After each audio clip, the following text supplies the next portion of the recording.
ناظرین، یسوع المسیح حقیقی طاق ہے اور ہم سب اس کی ڈالیاں ہیں۔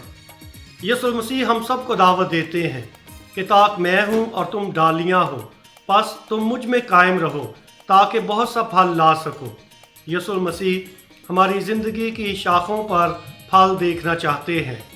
جیسے شاخوں کا ختمی مقصد یہ ہوتا ہے کہ وہ پھل لائیں، ایسے ہی یسوع المسیح بھی اس کے پیروکار ہوتے ہوئے وہ چاہتے ہیں کہ ہماری زندگیاں بھی پھلدار ثابت ہوں۔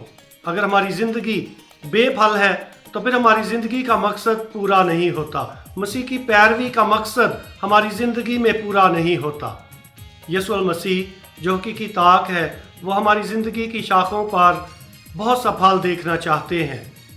حلیمی کا پھل، معافی اور قبولیت کا پھل، انکساری کا پھل، قربانی کا پھل، یہ وہ پھل ہیں جو یسوع المسیح ہماری زندگی کی شاخوں پر دیکھنا چاہتے ہیں۔ اس لیے ضرور ہے کہ ہم اپنی زندگی کا جائزہ لیں، کیا ہماری زندگی کی شاخیں ایسے ہی پھلوں سے لدی ہوئی ہیں یا کہ ہماری زندگی کی شاخوں پر حسد، لالچ اور خود غرضی کا پھل ہے۔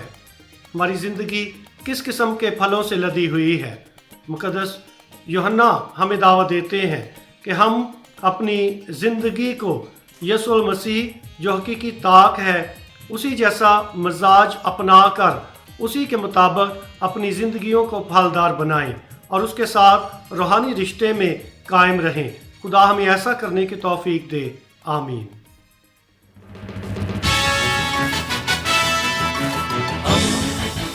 دوستی کا پیمبر، ریڈیو ویریتاس ایشیا۔